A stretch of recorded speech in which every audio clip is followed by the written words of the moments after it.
बुलाता हूं इस देश की आन बान शान डायरेक्ट सेलिंग के बदता पुलिस विभाग में सीए की पद को साइड में करके बिजनेस को फुल टाइम करने वाले उस महान शख्सियत, महान लीडर, महान गुरु को हम सब मिलकर के सम्मान से नाभि से ताली बजाते हैं, जोरदार तालियों से स्वागत करते हैं मरकरी लीडर आदरणीय श्री अंबिका सर। कुट्टी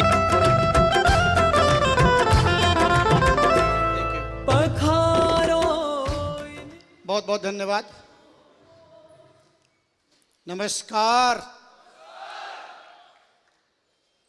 आप सभी परम आदरणीय, परम सम्माननीय और आदर के साथ आप सभी सम्मानित जनों का, सभी विद्वत जनों का मैं अंबिका प्रसाद हृदय की गहराई से बहुत बहुत स्वागत, बहुत बहुत अभिनंदन, बहुत बहुत अभिनंदन आपका करता हूँ। आपने जो स्नेह, जो प्यार, जो आशीर्वाद मुझे तालियों के रूप में, फूलों के रूप में और अपने गड़गड़ाती हुई इस करतल ध्वनि से जो मेरा सम्मान बढ़ाया, मैं परमात्मा से निवेदन करूंगा, प्रार्थना करूंगा कि आपको इसका हजारों नहीं करोड़ों गुना आपको वापस ब्याज सहित मिले। बहुत बहुत आपका अभिनंदन। हम सभी आज चर्चा करेंगे अपनी जर्नी के बारे में और उसके कुछ फायदे जरूर होंगे, लेकिन आपसे मैं करबद्ध निवेदन करूंगा, हाथ जोड़ के विनम्र पूर्वक, विनम्रता से, आदर सहित, कि जब तक आप बैठें तो यहीं पर रहें। यहाँ पर रहने का मतलब मन भी यहीं रहे, तन भी यहीं रहे, तो धन तो यहाँ से आ ही जाएगा, लेकिन रहे यहीं पर। नाम मेरा अंबिका प्रसाद है। मैं आजमगढ़ जनपद का रहने वाला हूँ। एक किसान परिवार में मेरा जन्म हुआ। जीवन में बहुत अभाव था। अभाव के कारण पढ़ाई लिखाई की शुरुआत हुई, लेकिन एकेडमिक एजुकेशन बहुत कमज़ोर रही। ये किसान और मेरी भी पढ़ाई 9 तक ही रेगुलर हो पाई। कक्षा 9 के बाद मैंने पढ़ा तो, लेकिन मैंने प्राइवेट पढ़ाई किया।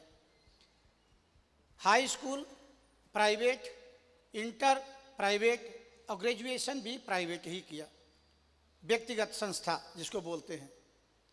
और कभी भी बहुत अच्छे मार्क्स नहीं थे। कई बार गिरा और कई बार उठा। मेरे जीवन का वो जो समय था, लगता था कि मैं बार बार गिरता हूँ, यानी फेल हो जाता हूँ, लेकिन अच्छा रहा। गिर के उठने की आदत सी पड़ गई। गिर के उठता रहा और वही गिर के उठने की वजह से अब सिर्फ उठने का ही काम बचा है, गिरने का तो पहले समाप्त हो गया। पढ़ाई लिखाई होने के बाद मैं लखनऊ में आया अपने जीवन की तलाश में। लोग आते अपनी नौकरी की तलाश में, कोई आता कुछ कमाने के लिए, कोई कुछ और करने के लिए। मैं अपने जीवन की तलाश में आया था और सन 90 में मेरा ग्रेजुएशन कंप्लीट हुआ और 14 अप्रैल 1991 को मैं वहाँ से प्रस्थान करके लखनऊ आया। और लखनऊ में आया तो चुनौतियाँ कम नहीं थी मेरे लिए। 91 में मेरे लिए अनजान शहर लखनऊ। मेरे परिवार का, रिश्तेदार, मेरे गांव का कोई भी नहीं था यहाँ जिसके हम मैं आके रुक सकूँ।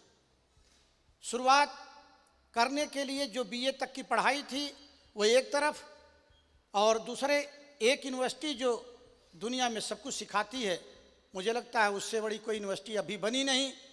वो भूख, पेट, ये सिखाता है। और मैंने इसकी आवाज़ को सुना पहले, और शुरुआत मैंने एक सीमेंट की दुकान से किया। सीमेंट की दुकान पे बोला क्या कर सकते हो? मैंने बोला मैं किसान का बेटा हूँ, कुछ भी कर सकता हूँ। बोला बोरी उठा के पहुँचाना है, लगाना है, ईंटें पहुँचाने होंगे। मैंने बोला कोई बात नहीं। मैंने वहीं से शुरुआत किया। कुछ दिन के बाद मैंने मैगी कमर्शियल कॉलेज में अपना एडमिशन कराया। मैं हिंदी इंग्लिश टाइप सीखा। उसके बाद फिर मैं कचहरी में हसीन अहमद सिद्दीकी एक वकील हुआ करते थे, उनके यहाँ नीचे बैठ के टाइप किया करता था। फिर मैंने शॉर्ट हैंड सीखा, हिंदी इंग्लिश, और वहीं से शुरुआत जर्नी की हो गई। लेकिन बताना थोड़ा आसान था। बताने में बहुत वक्त तो नहीं लगा, लेकिन चलने में थोड़ा वक्त लगा। बताना तो थोड़ा आसान जरूर था, लेकिन चलने में थोड़ा सा वक्त लगा, और वो वक्त धीरे धीरे धीरे धीरे मेरा चलता गया। तो मेरी आज पहचान, आज अगर अंबिका को अंबिका बताने वाला, समझाने वाला, इसका परिचय कराने वाला अगर कोई बिजनेस मिला तो यही है, जिसमें आपको आज सम्मान से बुलाया गया है, जिसमें आपका आदर, अभिनंदन, स्वागत बार बार किया जा रहा है। यही बिजनेस है जिसमें आने की वजह से मेरा भी परिचय हो गया। मैं अपने आप से ही अनजान, मैं अपने आप को ही नहीं जानता था कि मैं कौन हूँ, मैं क्या कर सकता हूँ। लेकिन यहाँ आने के बाद मेरा मुझसे ही परिचय हो गया, और आज यही बात मैं आपसे करने आया हूँ। आपका क्या नाम है ये इसी दुनिया वालों ने दिया है, लेकिन आप वाकई में क्या हैं, आज इस बिजनेस के माध्यम से हम चर्चा करेंगे। तो आप देख पा रहे हैं कि मैं सेफ शॉप में आया, और आने के बाद में आदरणीय जयप्रकाश जी मेरे मजबूत स्तंभ, हिमालय की तरह से मजबूत, अडिग और बहुत ऊंचाइयों पे हैं। कौन कहता कि ये कम पढ़े लिखे हैं? मेरा मानना है कि कबीर दास जी ने मस कागज छुयो नहीं, कलम गयो नहीं हाथ, और उन्होंने जो लिख दिया, एक एक शब्द पे आज थीसिस लिखते हैं लोग, पीएचडी करते हैं। एक एक शब्द पे आज लोग पीएचडी करते हैं। तो ये कौन कहता कि पढ़े लिखे नहीं हैं? इन्होंने आज लाखों का कारवा बनाया। बहुत से लोगों को ये हो सकता है, बोले मेरे अपलाइन कम पढ़े लिखे हैं। अरे कम पढ़ा लिखा था तो आप जैसे टैलेंटेड को ज्वाइन कराया, और ज़्यादा होता तो क्या करता? तो ज़्यादा होता तो क्या करता? ये तो वही बात है, भजन सुनते होंगे कि सोने की होती तो क्या करते मोहन, सोने की होती तो क्या करते मोहन, बांस की होने पे पूरी दुनिया को नचाती है। जब ये बांस की है, बजती है, तो पूरा दुनिया नाचती है। अगर सोने की होती तो क्या होता? तो ऐसे ही हमारे ये अनमोल धरोहर हैं। इसी तरह से लाखों युवक के लिए प्रेरणा, लाखों युवक के दिलों को धड़कन आदरणीय अरविंद जी, जो उम्र कम है, और हमारे आदरणीय आलोक जी ने बोला कि मेरे पिता के भूमिका में रहते हैं। उम्र से कुछ नहीं लेना देना, क्योंकि 22 साल की उम्र में शहीद आजम भगत सिंह ने वो काम किया कि लोग सैकड़ों साल जी करके भी कुछ नहीं कर पाए, और नमन करते हैं। उम्र का कोई पड़ाव नहीं है, उम्र का कोई तकाजा नहीं है, उम्र से कुछ नहीं होता। तो ऐसे ऐसे साथी आ गए, और मेरी शुरुआत लखनऊ में हुई। और लखनऊ में जैसे कि आप जब प्लान दिखाने जाते होंगे, तमाम ऐसे हमारे साथी मिलते हैं। जैसे वीरेंद्र जी ने बोला, भावावेश में ही बोला, लेकिन बोला सही बात बोला कि 10-20 हज़ार कमाने वाले बोलते हैं मुझे मेरे लायक बिजनेस नहीं है, मेरे स्टेटस का नहीं है। तो मैं आपसे बताना चाहता हूं कि मैंने शुरुआत किया था तो सबसे पहली मेरी नौकरी ट्यूबवेल कॉरपोरेशन में एज स्टेनो लगी। ये मायने नहीं रखता कि मैंने शुरू कहाँ से किया था, ये मायने नहीं रखता कि मैंने क्या करके शुरुआत किया, मायने ये रखता है कि मेरा मंजिल क्या था। और मैंने ट्यूबवेल कॉरपोरेशन में एज स्टेनो मेरी ज्वाइनिंग हुई। 8 महीना मात्र मैंने काम किया। और मैं एक बात का हमेशा आपको भरोसा भी दिलाना चाहूँगा, और आपको एक मशवरा भी दूंगा, जिस काम को आप करते हैं उसका अंत जरूर देखिएगा कि मैं जिस काम को कर रहा हूँ उसका अंत क्या होने वाला है।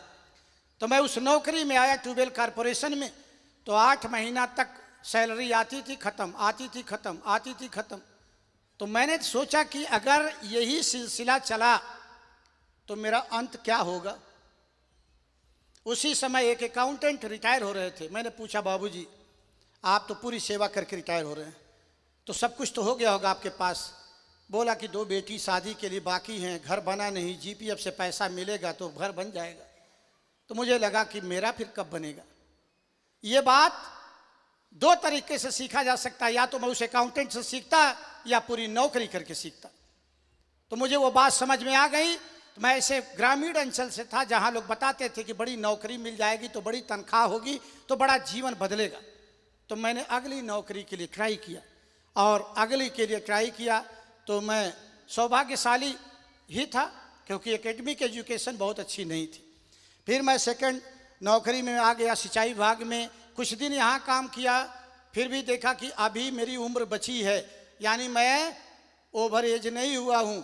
फिर मैंने अगले और ट्राई किया और अगले ट्राई में मैं आ गया जल निगम में।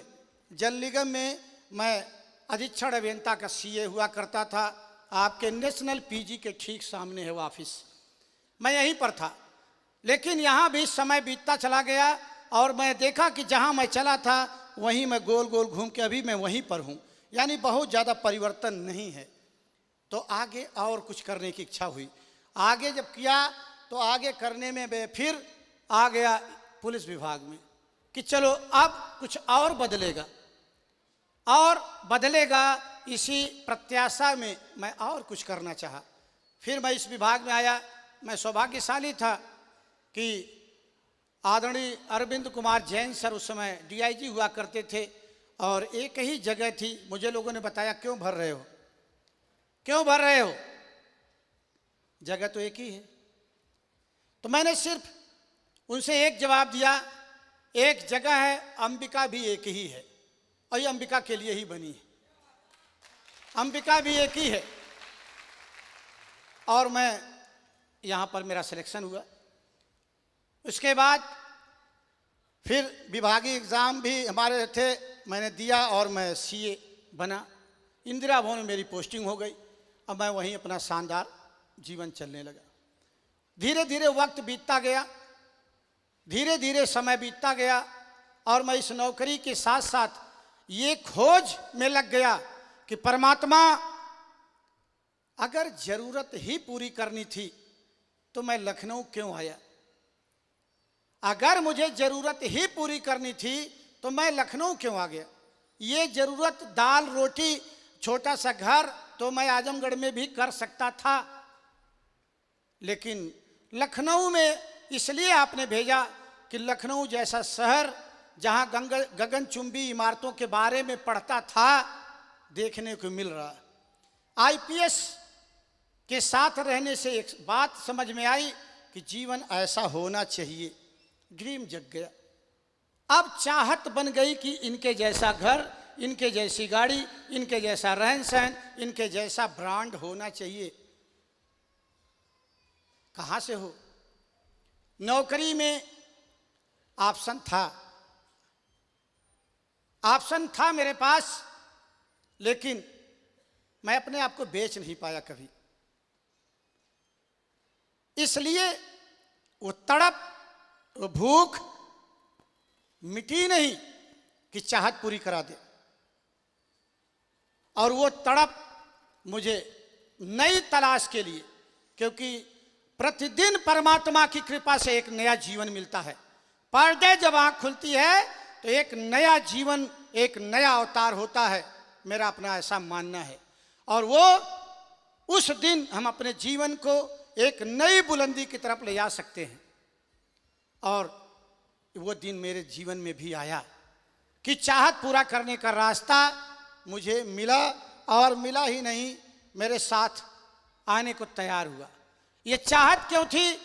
क्योंकि पिताजी किसान, आंख खुली थी, होश संभाला था, तो पीठ पे कपड़े नहीं थे।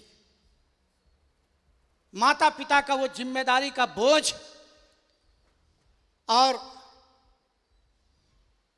मेरी बचपन में शादी हो गई थी, पत्नी भी आ चुकी थी। ये जिम्मेदारी मुझे इस बात को बताती थी कि अगर यही करता रहा तो जिस उम्मीद में वो लोग पढ़ा रहे हैं, जो उम्मीद में मेरे पत्नी की मुस्कुराहट है, क्या पूरी हो जाएगी? ये एहसास कराता रहा बार बार, और उसी एहसास की वजह से मैं तलाश में लग गया। आप सभी बैठे हैं यहाँ पर, एक चेहरा है मिस्टर यू। ये अंबिका हो सकता है, जेपी हो सकता है, अरविंद जी हो सकता है, वीरेंद्र पांडे हो सकता है, आदरणीय आलोक वर्मा हो सकता है, कोई भी हो सकता है। ये एहसास अपने होने का यदि है तब कुछ किया जा सकता है, तभी कुछ किया जा सकता है। अगर ये एहसास नहीं है और ये आभास नहीं है कि मेरे होने से उस बच्ची का भविष्य, उस पत्नी की मुस्कुराहट, उस माता पिता के चेहरे की खूबसूरती है, जिसको ये है वही बिजनेस को सीरियसली करता है, वही समझता है, वही मीटिंग की गरिमा को निभाता है, वही जीवन में अनुशासित रहता है, वही जीवन में सीखता है, वही करता है। क्योंकि ये एक स्लाइड नहीं है, पूरा जीवन दर्शन है मेरा, मेरे लिए पूरा जीवन दर्शन है। और मैं उस जीवन दर्शन को आगे आपसे बातचीत करूंगा। तो इस जीवन ने मुझे क्या सिखाया, क्या दिलाया, ये सब आगे मेरी कहानी आपको मिलेगी। इसलिए मैं जरूर कहना चाहूँगा कि आधा घंटा ही मेरी बातचीत होगी, लेकिन हिलना डुलना बंद करिए। और मैं आपके उस जीवन को झकझोर करके दिखाना चाहता हूँ जहाँ आप जाना चाहते हैं, जहाँ आपको ले जाने के लिए प्रमोट किया गया है, और जो दिलाने के लिए आपके आदरणीय गुरुदेव आपके सब कुछ कटिबद्ध हैं, हमेशा प्रतिबद्ध हैं। मैं भी उसी लिए आया हूं। तो ये आप अपने आप को आज यहां लगा के देखें इस तस्वीर को, तो आपको ये बात का आभास जरूर होगा। क्योंकि हमारे साथी अरविंद जी ने बताया, इस एज में जो मेरे पिताजी का भूमिका थी, मुझे नाज है ऐसे पिता पे जिन्होंने मुझे जन्म दिया। उनका जितना सामर्थ्य था उन्होंने किया, लेकिन बेटा होने के नाते मुझे जो करना था तो मैंने वो किया। ठीक उसी तरह से कि राजा सागर के 60,000 पूर्वजों को तारने के लिए भगीरथ आ गया था। ये 60,000 पूर्वजों को तारने के लिए आया, तब इन्होंने काम किया, बीड़ा उठा लिया। ये आभास इनको था कि मेरी मुस्कुराहट इनमें दे सकता हूं मैं। यही जिम्मेदारी मुझे भी काम करा ले गई। और मैं आपको बताना चाहता हूं सेफ शॉप में मैं क्यों आया। क्योंकि नौकरी में था, डीजी का सीए, तनख्वाह भी अच्छी थी, लगभग 94,540 रुपया उस समय तनख्वाह थी मेरी, क्योंकि मेरी सारी सर्विस जुड़ गई थी, तो सैलरी अच्छी थी। फिर मैं क्यों आ गया, जब मुझे प्लान बताया गया तो जब मुझे प्लान बताया गया तो 3-4 बातें बताई गई। वही बातें मैं आज आपको शेयर करूंगा और वो दिलाने का पूरा प्रयास करूंगा। क्योंकि जब आपका माइंड आज एक्सेप्ट कर लेगा, मैं स्टाम्प पेपर पे लिख के दे सकता हूं, 1 साल, मात्र 1 साल अगर आप बने रहे तो जो बातें आज यहां किया जाएगा वो आपको हर हाल में, हर परिस्थिति में दिलाने का आपको हमारा संकल्प है। इसलिए आपसे आज बात दिल से होगी। आपसे निवेदन है कि आज अंबिका को कोई लीडर समझ के मत सुनिएगा। मैं आपका एक भाई हूं, छोटा बड़ा जिस रूप में आप देख पाते हैं। एक भाई से बात कर रहा है, एक परिवार का हिस्सा हूं मैं भी उसी दर्द से निकला हूं, और वो हम मिल के बांटेंगे, हम एक दूसरे के साथ मिलकर शेयर करेंगे। इसलिए इसको आज ध्यान से समझना है, सुनना है। तो मैं इस बिजनेस में क्यों आया, समय की आज़ादी के लिए। पहला मेरा रीजन था कि मैं समय की आज़ादी पाना चाहता था। क्यों? क्योंकि आज भी हमारे साथी किसी भी विभाग में हो, विभाग में जिम्मेदारी बहुत होती है। पद छोटा बड़ा हो सकता है, लेकिन हर पद के अकॉर्डिंग उसको काम करना होता है। नौकरी कोई भी हो, छोटी हो बड़ी हो, समय का अभाव उसके जीवन में रहता है। मेरे साथ भी यही था। नौकरी ठीक थी, लेकिन समय नहीं था। माता पिता जिन्होंने जन्म दिया, उनके दुख सुख में अंबिका खड़ा नहीं हो सकता। तो मुझे लगा कि कहीं ना कहीं चूक हो जाएगी। अगर माँ के चरणों में मैं मत्था भी नहीं टेक पाया तो कैसे कर्ज उतरेगा। समय नहीं है नौकरी में, पैसा तो मिल सकता है। और मुझे जब प्लान में बताया गया कि सर आप यहाँ से समय कमा सकते हैं, मैंने बोला ये तो एक अच्छी पहल है। पढ़ाई में बताया नहीं गया कि समय भी कमाया जाता है, लोग बोलते हैं पैसा कमाया जाता है, लेकिन यहाँ बताया गया कि समय भी कमा सकते हैं। तो मैं उस समय को पाने के लिए आ गया। मैं कुछ पॉइंट यहाँ जरूर लिखना चाहूँगा, फिर आगे हम जब चर्चा करें तो आपको याद रहे कि हाँ भाई हमने क्या बात शुरू किया था। तो सबसे पहला तो मेरा यही था कि समय की आज़ादी, समय की आज़ादी के लिए मैं आया यहाँ। और दूसरा मेरा कारण था आने का यहाँ आर्थिक आज़ादी, यानी पैसे से स्वतंत्रता, आर्थिक आज़ादी। तीसरा मेरा कारण था यहाँ आने का सम्मान, वो भी सार्वजनिक प्लेस पे। सम्मान भी कई तरीके का होता है, आदर सहित बोल दिया सम्मान है, बंद कमरे में माला पहना दिया सम्मान है, लेकिन सार्वजनिक प्लेस पे सम्मान बिरले को मिलता है, जैसे आज आदरणीय आलोक वर्मा जी को मिला। तो यह सार्वजनिक प्लेस पे अगर के सम्मान मिले तो ऐसा लेना चाहिए, इसलिए मैं यहाँ आ गया। चौथा मेरा कारण था सुरक्षा। सुरक्षा कौन सी? पीढ़ी दर पीढ़ी की। सिर्फ अंबिका को ही नहीं चाहिए, बल्कि इनके आने वाली पीढ़ी दर पीढ़ी को सुरक्षा चाहिए।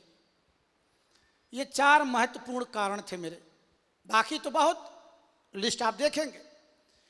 ये मेन मेरा जो कारण था मुझे इस बिजनेस में लाया, और मैं हर पॉइंट पे आपसे डिस्कस करूंगा ये कारण मेरा पूरा हुआ या नहीं हुआ। यदि हुआ तो आपका भी हो सकता है, नहीं हुआ तो आपको डाउट हो सकता है। तो इस बिजनेस में समझिए कि क्या मेरा हुआ पूरा, और ये कुछ कारण थे जिनके कारण से मैं आया। लग्जरी लाइफ, बड़ा घर, बड़ी कार, विदेश यात्रा, जैसे हमारे साथी अभी अरविंद जी बताया 11 देशों का भ्रमण कर चुके हैं कम एज में ही, और अभी तो शुरुआत है, अभी तो उम्र की, तो आगे सब कुछ। ये जरूरत, मैंने पहले बोला कि मैं सिर्फ जरूरत पूरा करने के लिए नहीं, बल्कि मैं अपनी चाहत पूरा करना चाहता था, इसलिए इस बिजनेस में आ गया। और यहाँ पर जरूरत नहीं बल्कि चाहत पूरा होने का सारा चांस मिलेगा आपको इस पे। तो मैं इस कारण से आया था। अब मैं आपसे पूछना चाहता हूँ, बैठे बैठे अपने मन से पूछ सकते हैं कि आप क्यों आए हैं इस बिजनेस में। क्योंकि जो नए साथी थे वो ज़्यादातर तो निकल चुके हैं, जो ज्वाइनर लोग हैं ज़्यादातर वही हैं। अब आप अपने आप से पूछ सकते हैं कि मैं इस बिजनेस में क्यों ज्वाइन हुआ। क्योंकि मेरा अपना मानना है कि कोई भी व्यक्ति जब प्लान बताया जाता है तो उसके कारण नहीं ज्वाइन होता। प्लान में बताया जाता कि आप डायमंड बनेंगे तो ऐसा लाइफ मिलेगी, बड़ा घर पा सकते हैं, लाखों रुपए सप्ताह पा सकते हैं, बड़ी कार चला सकते हैं, विदेश यात्रा जा सकते हैं। तो कोई एक ऐसी बात उसको झकझोरती है जो उसके पास नहीं होती है और वो पाना चाहता है, तब ज्वाइन करता है। कोई भी आज तक मुझसे नहीं मिला ऐसा व्यक्ति जो कहा अंबिका आओ और मुझे ज्वाइन कराओ, लेकिन एक स्ट्रांग रीजन होता है उसके जीवन का। वो क्या है आपका रीजन, वो आप ही जानते हैं कि क्या आप पैसा, सम्मान, सुरक्षा जो भी चाहते थे वो आज याद है? यदि याद है तब ये डायमंड बनना ये सिर्फ प्रोसेस में रहेगा, और डायमंड तो आज ही बन के निकलेंगे आप। यदि वो याद है तो आज ही आपका माइंड एक्सेप्ट कर लेगा कि मैं भी कर सकता हूं, क्योंकि यहां जितने लोग बैठे हैं उनके पास भी 2 ही हाथ पैर है, अब मेरे पास भी 2 हाथ पैर है, अब मैं कर सकता हूं। यह आपको ले आएगा कारण कि ज्वाइन करने का कारण मेरा क्या है, मैं इस बिजनेस में क्यों सीरियस हुआ। क्योंकि मेरा कारण था कि मुझे समय चाहिए। पैसा तो मैं नौकरी से पूरा रिटायरमेंट तक कमा सकता था, लेकिन समय नहीं बचा पाता। और तब तक जाता कि 2029 में मेरा रिटायरमेंट था, अप्रैल 2029 तक रोजाना मुझे ऑफिस जाना होता, पर डे प्रतिदिन मैं ऑफिस जाता, तब सैलरी मिलती। पढ़ाई करने वाला बच्चा बोलता मैं डॉक्टर बनूंगा। मेरा अपना मानना है कि डॉक्टर बनने से, आईएएस बनने से, मास्टर बनने से, वकील बनने से पैसा नहीं आता। आईएएस बनने के बाद 1 महीना काम करने के बाद सैलरी आती है। इसका मतलब सिर्फ काम की वजह से पैसा आता है। किसी भी पद पे बनने से पैसा नहीं आता, डॉक्टर बनने से पैसा नहीं आता, बल्कि डॉक्टर बनने के बाद काम करने से पैसा आता है। कितने लोग सहमत हैं इस बात से? अच्छा, आप सभी लोग, एक शानदार ताली आपके लिए बनती है। तो इसका मतलब यहां भी साफ हो गया, बिजनेस ज्वाइन करने से पैसा नहीं आएगा, ज्वाइन करने के बाद काम करने से पैसा आएगा। क्लियर? हाँ, तो मैं भी ज्वाइन तो हो गया, लेकिन ज्वाइन करने के बाद करना क्या है ये भी तो जानना है। क्योंकि ज्वाइन करने से पैसा नहीं आएगा, डॉक्टर बनने से पैसा नहीं आएगा, सीए बनने से पैसा नहीं आएगा, सीए बनने के बाद 1 महीना ऑफिस जाके करने से पैसा आएगा। तो यहां भी सिर्फ ज्वाइन करने से पैसा नहीं आता। ज्वाइन करके, हाँ, एक बात अंतर है, डॉक्टर बनने में लगभग 5 से 8 साल का समय लगता है, तब तक पैसा कमाने का अवसर नहीं है। 5 इयर्स लॉ करने वाले स्टूडेंट जो क्लैट पास करते हैं तो 5 साल पढ़ते हैं, तब तक पैसा कमाने का अवसर नहीं है। लेकिन आप ज्वाइन करते हैं और उसी दिन 3 को ज्वाइन करा देते हैं, तो आपको 5900 का चेक उसी दिन से कमाने का अवसर मिल जाता है। यह अंतर है दोनों में, यह अंतर है कि ज्वाइन करके उसी दिन पैसा कमाने के लिए आप उपयुक्त हैं, और वहां ज्वाइन करके पढ़ाई, डिग्री, फिर सिलेक्शन, फिर काम, तब दाम शुरू होगा। इतना अंतर है। इतना अंतर मुझे समझ में आ गया कि सीए बनने में बहुत वक्त लगा, 1 महीना का इंतजार, तब आती है तनख्वाह। लेकिन यहां ज्वाइन करने के बाद से ही पैसा आने लगता है। और जब तक आप वहां डिप्लोमा करके 5 इयर्स लॉ कंप्लीट करके निकलते हैं, तब तक अरविंद जी यहां से 1 करोड़ से ऊपर की संपत्ति बना चुके होते हैं। यह अंतर है, यह दोनों में अंतर है। तो आपको यह बात समझ में आ रही होगी कि जितना दिन तक आप बेटे को पढ़ाई कराते, अब मैं आपसे आज बताना चाहता हूं, कोई भी व्यक्ति आज यहां ज्वाइन हुआ है तो यह समझ ले मैं 3 साल का डिप्लोमा और कोर्स कर रहा हूं, 3 साल में डायमंडशिप उसकी पक्की हो जाएगी। तब कोई उतार चढ़ाव उसको रोक नहीं पाएगा। कुछ भी उतार होगा, चढ़ाव होगा, वो बोलेगा मैं अभी डिप्लोमा कर रहा हूं, अभी तो मैं पढ़ाई कर रहा हूं। तो फिर पढ़ाई के दौरान कहां पैसा आता है, तब उसको विचलित कोई नहीं कर पाएगा।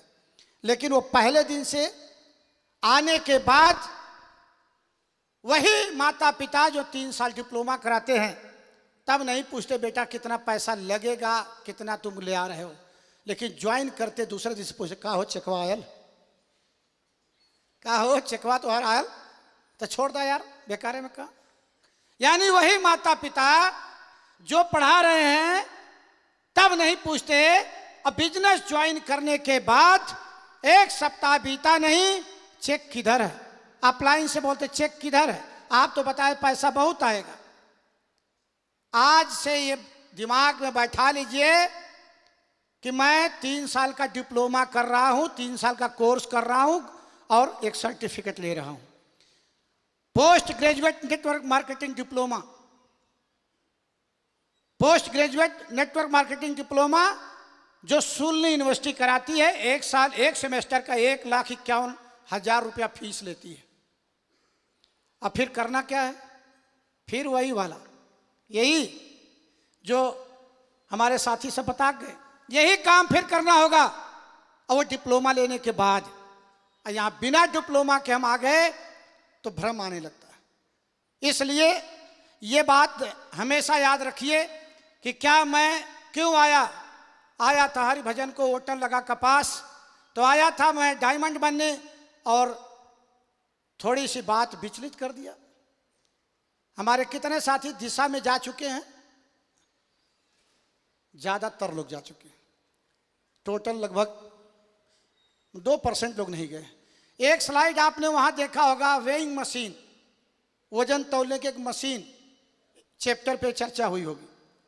ये बिजनेस में वो वेइंग मशीन किसी रूप में भी आ सकती है। ये मत समझिए कि वही एक कारण हो सकता है। बिजनेस में आप आए हैं, खाना नहीं मिला, बोलेंगे अरे साला खाना मिला नहीं, इतना दूर से चल के आया, कुर्सी मिली नहीं, फूल मिला नहीं, माला मिला नहीं, सम्मान मिला नहीं। वेइंग मशीन का काम करेगी, बोलेगी क्विट करो, रास्ता बदल दो यार। वो भी आपके लिए वेइंग मशीन का रूप धारण कर सकती है। अपलाइन ने बोला टारगेट हिट करना टाइगर, चलो चलते हैं। बोला यार ये तो बिल्कुल पूछे ही ऐंठते रहता है लगातार, बात क्लिक कर जाएगी तो क्विट कर जाएंगे। तमाम वेइंग मशीन का रूप धारण कर सकती है। इसलिए कभी भी सम्मान कम मिले ज्यादा मिले, चेक कम मिले ज्यादा मिले, बने रहिएगा। अब बने रहेंगे तो सब कुछ मिल जाएगा जो चाहते हैं। आगे देखते हैं। क्या मैं समय की आज़ादी के लिए आया था तो क्या मुझे कुछ मिला? और नौकरी में एक बात थी, डर के जीना। यहाँ बैठे हैं तो डीजी का फोन न आ जाए, मोबाइल साइलेंट पे रखो, बंद हो गया सवाल जवाब अलग से। यानी अंदर डर हमेशा, नौकरी जाने का डर, सजा पाने का डर, अधिकारी की डांट खाने का डर। अरे डर डर के कब तक जिया जाएगा? अगर डर के ही जीना है, जब डर के ही जीना है तो उसको जीने में मजा क्या आएगा? जीना ही है तो बिंदास जीने की जरूरत है। इसीलिए उस डर को ही हमने मार दिया। जो डर मुझे बार बार सताता था तो मैंने बोला कि अब इससे एक ही कारण हो सकता है, इस डर को ही मार देना है। न डर रहेगा न मुझे डराएगा। इसलिए मैंने उस डर का समापन कर दिया। और कैसे कर दिया? उस डर का समापन करने के लिए हमने ये काम कर दिया। पहली बात जो मैं आया था बिजनेस में समय की आजादी के लिए। मैं सोचा था कि समय मुझे मिलेगा। मैं आपसे बताना चाहता हूं, पढ़ सकते हैं, फोटो कॉपी ले सकते हैं, डेट नोट कर सकते हैं। 31 अक्टूबर 2018 को जिस नौकरी को पाने के लिए बड़ी मेहनत किया, वहां से नमस्कार करके और अपना 11 साल का लगभग समय बचा लिया। कितना बच गया? ये लगभग 11 साल का समय बच गया। नहीं तो बुढ़ापे तक रोज मोटा चश्मा लगा करके जाके पढ़ता वहां। पैसा कितना मिलता है ये तो नहीं मालूम, लेकिन कई बीमारी जरूर मिल जाती मुफ्त में, रिटायरमेंट में गिफ्ट। तनाव इतना था। बोलना बड़ा आसान, सीए की नौकरी, लेकिन आप सोच के देखिए, रात में 2 बजे भी अगर डीजी का फोन आएगा तो बंद नहीं कर सकते कि नहीं मैं आऊंगा। रात में भी जा करके हम लोग, जब सेशन चलता था, विधानसभा सत्र, लोकसभा सत्र, तो जवाब देना होता था। कोई घटना घट गई तो उसको जाके मुआयना करना होता था। समय नहीं था अपने बच्चों के लिए। पूछो नौकरी क्यों करते हो? बोले बच्चों के लिए। पूछो बच्चों के साथ कितना रहते हो? बोला 3 साल हो गया, गए नहीं। बच्चा भी नहीं पहचानता कि बाप मेरा यही है कि नहीं है। मैं बुराई नहीं कर रहा हूं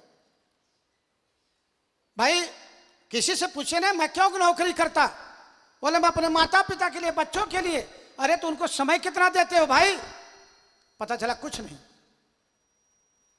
अजीब नौकरी है, करता उसी लिए हूं, देता उनको कुछ नहीं।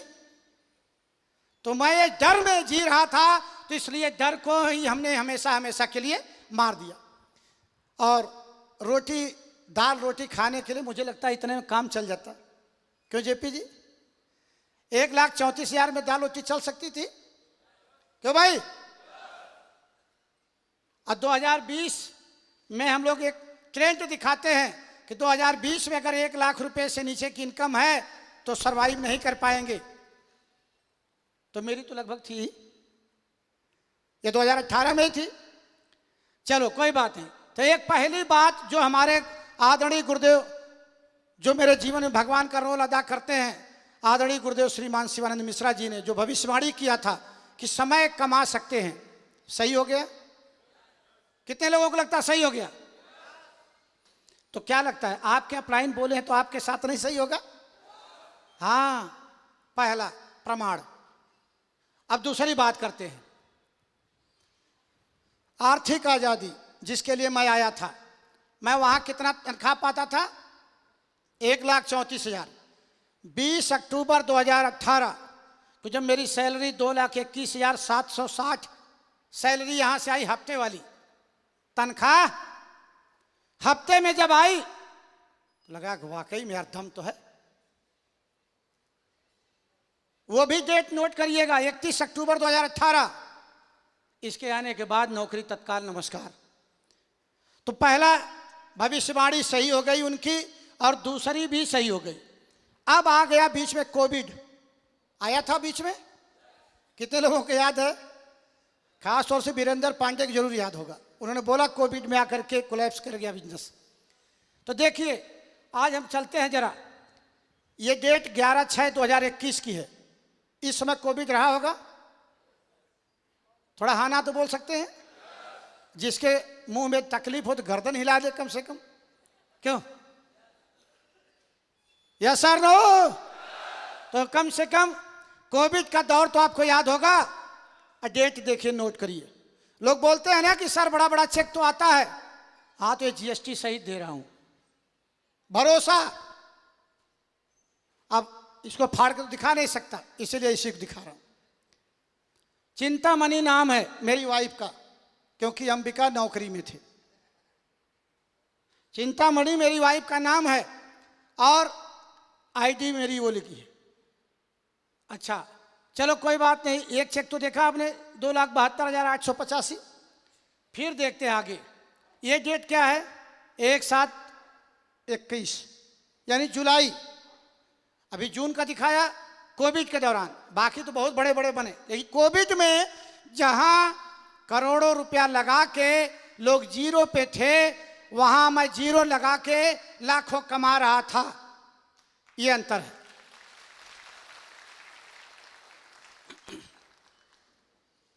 ये डेट कितना है? अभी 1 जुलाई का देखा है आपने, 2,73,000। फिर आपने देखा कि 31 जुलाई को भी ये बता रहा कि 3,25,495। कुछ भरोसा हो रहा? कोविड के दौरान अलीगढ़ का ताला ज्यादातर जगह लग गया, और यहां पर थोड़ा दिन वक्त देने के कारण ये ताला उसका कुछ नहीं बिगाड़ सका, और कोविड में भी ये देता रहा। चाहिए ऐसा? हाँ, ये मिलेगा। फिर देखिए आगे, अभी तत्काल का देख लीजिए, 6,98,505। अच्छा आगे देखते हैं। लोग बोलते हैं कि सर जीएसटी वगैरह, ये देखिए 1,24,574 रुपया, कोई 2-4 साल की जीएसटी नहीं है, ये 1-1 महीने की जीएसटी है। ऊपर डेट लिखी हुई है, पढ़ सकते हैं आप। ये बिजनेस में क्यों, ये आर्थिक आजादी में अंबिका पहुंचे होंगे कि नहीं आपके हिसाब से? क्यों भाई? लगता है कि पहुंच गए होंगे।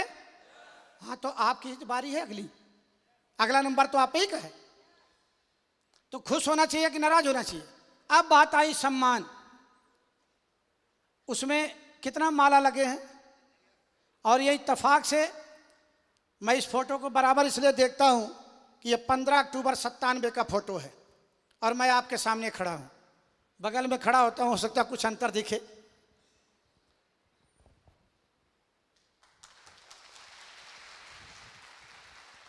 ये 15 अक्टूबर 97 को मैं ऐसा दिखता था, और अब कैसा दिखता हूं? ये सेठ साहब की देन है, सेठ साहब की वजह से ये सम्मान यहाँ बिफोर सेठ साहब और आफ्टर सेठ साहब देख सकते हैं। ये मेरा बेटा है, बगल में बैठा हुआ है, और आप लोगों के आशीर्वाद से राजस्थान पीसीएस जे क्वालिफाई कर लिया है, प्री मेंस इंटरव्यू बाकी है।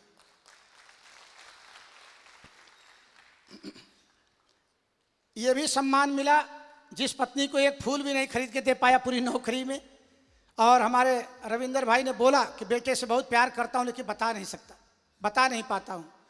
हकीकत तो यही है, पत्नी से भी बहुत प्यार करता आदमी कितना फूल खरीद के जाता है, बोलता आई लव यू, कोई बोलते हैं, और नहीं तो घर पहुंचते हैं अगर 1 मिनट दरवाजा विलंब से खुले ना तो क्या क्या सम्मानित शब्द निकल जाएंगे, तो वो नहीं मैं दिला पाया। लेकिन मैं आप सभी का शुक्रगुजार हूं, और विशेष रूप से आदरणीय जयप्रकाश यादव जी का। आप लोग ना होते तो शायद ये सम्मान से मैं कोसों दूर रहता, थोड़ा पानी रखो, तो कोसों दूर मैं यहाँ रहता। ये सम्मान मिला। अब कितने लोगों को लग रहा कि यार जो इनके साथ भविष्यवाणी हुई थी ये तो सब सही हो रही है, कुछ किसी को ये बात भरोसा कर रही कि इनके साथ की भविष्यवाणी तो सही हो रही? Yes sir no? हाँ, मुझे भी पहले भरोसा नहीं हुआ। जिन्हें मेरा दिल लुटिया, जिन्हें मैनू मार सुटिया, जिन्हें मेरा दिल लुट दिल लुट दिल लुट दिल लुट दिल दिल दिल। तो मुझे भी पहले दिन भरोसा नहीं हुआ, लेकिन धीरे धीरे हुआ। पहले दिन नौकरी में भी भरोसा न रहे कि चलेगी, लेकिन धीरे धीरे हो गया। तो यहाँ भी धीरे धीरे ये हो गया। इसके बाद में अब देखिए सम्मान की भरमार है। आज आया तो आप लोगों की तालियों से सम्मान मिला। आप लोगों ने, कितने लोगों ने आशीर्वाद दिया, स्नेह दिया, ये कम है? रुपए पैसे से क्या खरीदा जा सकता है? दोस्त, ये चेक तो बहुत छोटी चीज़ है। आप लोगों का जो आदर है ना, मैं पूरा जीवन भर उसका ऋण नहीं चुका सकता, क्योंकि जो आप प्यार देते हैं वो मेरे लिए अनमोल धरोहर है। मैं कभी भी उसका ऋण नहीं अदा कर सकता। हाँ, लेकिन एक बात का भरोसा दिलाता हूं, आप मेरे साथ बने रहे तो अंबिका जहां खड़ा है वहां तक आपको पहुंचाएगा जरूर। तो ये सम्मान भी मिलने लगा और धीरे धीरे धीरे धीरे आगे मैं बढ़ता चला गया। और जो मैंने बताया बड़ी कार, तो 5 साल पहले लिया था इसको, और ज़्यादा नहीं, अगले 2 साल के अंदर अंदर एक कार और खड़ी होगी, पोर्चे, जो 2.5 करोड़ से शुरुआत होती है। इसके बाद में यही कारवां नहीं रुका, मैं आगे बढ़ता चला गया। ये मेरी नौकरी का घर है, कोने पे देख रहे होंगे। मेरी लाइफ स्टाइल वो हुआ करती थी। थोड़ा ध्यान से देखना क्या परिवर्तन कुछ आया कि नहीं आया। ये मेरी नौकरी का घर है, इसकी बुराई नहीं है क्योंकि बुनियाद तो वही है। उसके बाद सेफ शॉप मिल गया, थोड़ा बदलाव हो गया, वो हो गया। बिजनेस में आने के बाद मेरी फॉर्च्यूनर खड़ी है, अल्टो खड़ी है, और ये मेरा बैठका आपको दिख रहा होगा। लेकिन जो आज मेरा घर है वो इस रूप में बदल गया है।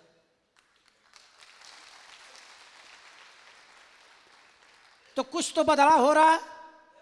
मैं ये नहीं कहता मैं पहुंच गया हूं, अभी अरविंद जी ने बताया सफलता वहां है। मैं भी कुछ कदम ही चला हूं, कुछ कदम ही मैं चल पाया हूं, तब यहां पहुंच गया। अगर पूरा हो जाता क्यों भाइयों? पर्ल बनने के बाद इतना जोश, इतना ज्ञान, तो जिस दिन वो मरकरी बनेंगे तो क्या होगा, सोच सकते हैं। और मैं आपको भरोसा दिलाना चाहता हूं, ये बड़ी चीजें नहीं हैं, बहुत छोटी चीजें हैं, आपके पास भी बहुत जल्दी आने वाली हैं। बस विश्वास भरोसा कायम रखिएगा। डर था मुझे भी नौकरी में कि यदि मेरे साथ कुछ मिस हैपनिंग हो गई तो सीए की नौकरी, मृतक आश्रित में पत्नी को नौकरी मिलती।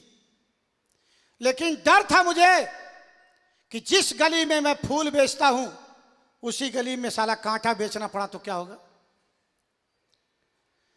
जिस कुर्सी पे बैठ के अंबिका पूरे यूपी में किसी भी थाने पे किसी सीईओ को, कप्तान को, डीआईजी तक को फोन कर सकते थे, अगर कोई मिसहैपनिंग हो गई और मेरी पत्नी को मृतक आश्रित में नौकरी मिल गई तो क्या लगता है, सीए की मिल जाती? हाँ भाई, नहीं मिलती ने, क्योंकि पद उसकी एजुकेशन पे नहीं, काबिलियत पे मिलेगा। और पत्नी को अगर उसी ऑफिस में 4th क्लास एम्प्लॉइज की नौकरी मिल जाती, अब मेरी पत्नी वहीं पर पानी पिलाती जाके, वो साला अपने आप को गंवारा नहीं था। इस बात का भरोसा था कि मैं यहां हूं और मेरी पत्नी भी जहां रहे, उसके लिए कुछ ऐसा करना है कि नहीं मैं रहूं तब भी महारानी की तरह से जीवन व्यतीत करे। इस बात का वो आभास, वो डर काम करा ले गया, क्योंकि मैंने इन लोगों की घटना अपने आंखों से इनकी देखा है, अवधेशी की। तो क्या लगता है सिर्फ अवधेश जी को ही ये हो सकता है? दुर्घटना तो कभी भी बता के हो सकती है, बिना बताए होती है। अवसर बता के चल के आपके दरवाजे पे आ रहा है तब समझ नहीं आती, लेकिन कुअवसर जीवन भर दरवाजा खटखटाता है। समझने की जरूरत है। मुझे यह भविष्यवाणी मेरे मन को झकझोरती थी कि अगर मेरे साथ कुछ हो गया तो मेरी पत्नी का क्या होगा। इसलिए मैं इस बिजनेस को शिद्दत से करता रहा। आज मैं आपसे भी आह्वान करने आया हूं कि मौका है, छोड़िए मत। पता चल गया कि कैसे डायमंड बना जाता है, पता चल गया कैसे टारगेट होगा, तो छोड़ने की जरूरत नहीं, क्योंकि आपको भी चंद्रबरदाई ने बता दिया है कि 4 हाथ 24 गज अंगुल अष्ट प्रमाणता ऊपर सुल्तान है मच्चू को चौहान। पता चल गया, फिर क्यों बैठे हैं सन्नाटे में? पता चल गया ये सब कुछ होने वाला है, बदलाव होगा।